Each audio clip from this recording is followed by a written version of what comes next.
கெட்டிமேளம் சீரியல்ல அடுத்ததா என்னெல்லாம் நடக்கலாம்னு ஒரு ப்ரோமோ ரிவ்யூ பார்க்கலாம் வாங்க. என்னோட ரிவ்யூ பிடிச்சிருந்தா லைக் பண்ணுங்க. துளசி தியா பாப்பாக்கு சாப்பாடு ஊட்டிட்டு இருப்பாங்க. வெற்றி அங்க போறாரு.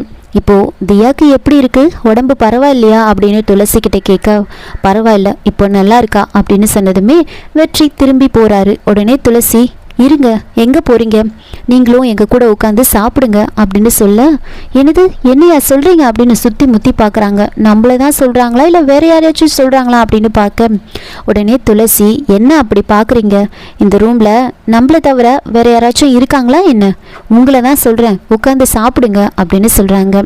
சரின்னு தட்டில் சாப்பாடு போட்டு கொடுக்குறாங்க.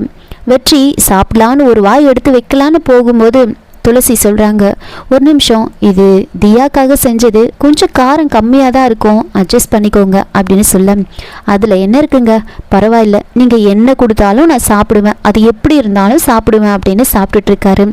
அப்போது துளசி எப்படி இருக்குது பரவாயில்லையா அப்படின்னு கேட்க, அட சூப்பராக இருக்குங்க, டெய்லி உங்கள் கையாலேயே சாப்பிடணும்னு தோணுது அப்படின்னு பேசிகிட்டு இருக்கும்போதே கரெக்டாக லக்ஷ்மி கிட்ட இருந்து கால் வருது. அங்கே மகேஷும் அஞ்சலியும் வீட்டுக்கு போயிருப்பாங்க. அஞ்சலி ப்ரெக்னெண்ட்டாக இருக்கிற விஷயத்தை கேட்டு அவங்க எல்லாருமே ரொம்ப சந்தோஷமாக இருப்பாங்க. அஞ்சலிக்கு இந்த விஷயத்த துளசி கிட்ட சொல்லணும்னு ரொம்ப ஆசை, சர்ப்ரைஸாக சொல்லணும்னு ஆசை. அதனால லக்ஷ்மி கிட்ட சொல்கிறாங்க, அம்மா நீங்கள் அக்காவையும் மாமாவையும் வீட்டுக்கு வர வைங்க, அவங்களுக்கு நாம் ஒரு விருந்து கூட வைக்கலல்ல, நாம் அவங்களுக்கு விருந்து வச்சு இந்த சர்ப்ரைஸான விஷயத்த அக்கா கிட்ட சொல்லுவோம், அவங்களும் ரொம்ப சந்தோஷப்படுவாங்க அப்படின்னு அஞ்சலி ரொம்ப ஆசையாக சொல்ல, லக்ஷ்மியும் சரி இதுவும் சரின்னு தோணுது நமக்கு அப்படின்னு வெற்றிக்கு கால் பண்ணுறாங்க. கால் பண்ணதுமே வெற்றி அதை ஸ்பீக்கரில் போடுறாரு. சொல்லுங்க அத்தை என்ன விஷயம் அப்படின்னு கேட்க, வெற்றி உங்களுக்கு கல்யாணம் ஆனதுலேருந்து நாங்கள் விருந்துக்கே உங்களை கூப்பிடல, அதனால் நீங்கள் 2 பேரும் தியாவை கூட்டிகிட்டு விருந்துக்கு வந்தீங்கன்னா எங்களுக்கு ரொம்ப சந்தோஷமாக இருக்கும் அப்படின்னு சொன்னதுமே அதை கேட்டு துளசியோட முகமே மாறிடும். ஒரு பக்கம் துளசி அதெல்லாம் வேண்டாம் அப்படின்னு சொல்லும்போது அஞ்சலி துளசி கிட்ட பேசுகிறாங்க, அக்கா நீ கண்டிப்பாக வரணும், உனக்கு ஒரு சர்ப்ரைஸ் இருக்குது அப்படின்னு சொல்கிறாங்க. சரின்னு அஞ்சலி ரொம்ப கெஞ்சி கேட்டதுனால துளசியும் சரி வரேன்னு சொல்லிடுறாங்க. இவங்க இதை எல்லாரும் பேசிகிட்டு இருந்ததை மீனாட்சி ஒட்டு கேட்டுட்டு இருப்பாங்க. விருந்துக்கா போறீங்க, இருங்க நான் போயிட்டு அப்படியே இதெல்லாம் அத்தை கிட்ட சொல்கிறேன், எப்படி நீங்கள் விருந்துக்கு போகிறீங்கன்னு நானும் பார்க்குறேன் அப்படின்னு மீனாட்சி அபிராமி கிட்ட சொல்கிறதுக்காக போகிறாங்க. மறுநாள் காலையில் தியாவும் துளசியும் ரெடி ஆகிட்டு இருப்பாங்க. வெற்றி ஒரு பக்கம் ரெடி ஆகிட்டு இருப்பார். அப்போது துளசி தியா கிட்ட சொல்கிறாங்க, தியா உன்னை இந்த வீட்டில் எப்படி பார்த்துக்கிறாங்க, எல்லாரும் எப்படி நடந்துக்கிறாங்க அப்படின்னு பாட்டி வீட்டில் ஏதாச்சும் கேட்டால் நீ எந்த விஷயத்தையும் சொல்லக்கூடாது, எல்லாரும் நல்லா பார்த்துக்கிறாங்கன்னு தான் சொல்லணும், யாருக்கிட்டேயும் எதையும் சொல்லக்கூடாது அப்படின்னு துளசி தியா கிட்ட சொல்கிறாங்க. அதுக்கப்புறமா வெற்றி துளசி தியான்னு 3 பேரும் விருந்துக்கு போகிறதுக்காக வெளியில் வராங்க. அபிராமிக்கு ஒரு பக்கம் பயங்கர கோவம், நாம் என்னதான் பேசுறது எப்படி தடுக்கிறது அப்படின்னு யோசிச்சுட்டு இருப்பாங்க. எல்லாத்தையும் மீறி வெற்றி துளசி தியா விருந்துக்கு கிளம்புறாங்க. அப்போது துளசி காரில் நான் முன்னாடி உட்கார மாட்டேன் அப்படின்னு சொல்லிடுவாங்க. அப்போது தியாவை உட்கார சொல்கிறாங்க. தியாவும் நான் அம்மா கூடவே உட்காந்துக்கிறேன் அப்படின்னு சொல்லி துளசியும் தியாவும் பின்னாடி உட்காந்துக்க வெற்றி போகிறாரு. அதுக்கப்புறம் அங்கே போனதுக்கப்புறமா எல்லாரும் ரொம்ப சந்தோஷமாக அவங்க 2 பேரையும் வெல்கம் பண்ணுறாங்க. ஆரத்தி எடுத்து வீட்டுக்குள்ளே வர சொல்கிறாங்க. வீட்டுக்குள்ளே வந்ததுமே வெற்றியும் துளசியும் சேர்ந்து பாட்டிக்கிட்ட அதுக்கப்புறம் துளசியோட அம்மா அப்பா கிட்ட அப்படின்னு எல்லார் காலையும் விழுந்து ஆசீர்வாதம் வாங்குறாங்க.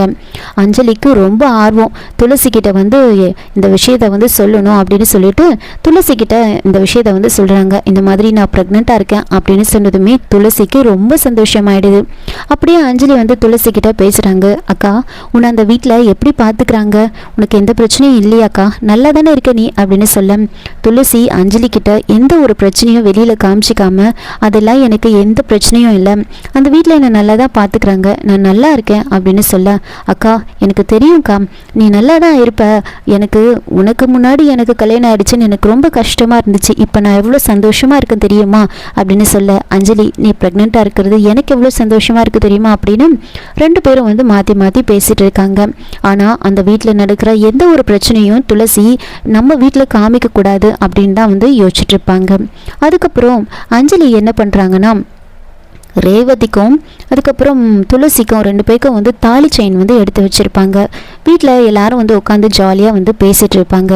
இன்னொரு பக்கம் மகேஷும் வெற்றியும் வந்து பேசிகிட்டு இருக்காங்க. அப்போ மகேஷ் வந்து வெற்றிக்கு கங்க்ராச்சுலேட் பண்ணிகிட்டு இருப்பாங்க. எப்படியோ நீங்கள் விருப்பப்பட்ட வாழ்க்கை வந்து உங்களுக்கு கிடைச்சிருச்சு அப்படின்னு சொல்லிட்டு இருக்க, என்ன ஒன்று நீங்கள் வீட்டில் எல்லாருக்கிட்டேயும் பேசி அவங்களோட சம்மதத்தை வாங்கி கல்யாணம் பண்ணியிருந்தீங்கன்னா இன்னும் நல்லா இருந்திருக்கும் அப்படின்னு சொல்ல, அப்படியெல்லாம் நான் யோசிச்சிருந்தேன்னா நான் துளசி நேரத்துக்கு வந்து இழந்துட்டு இருப்பேன்.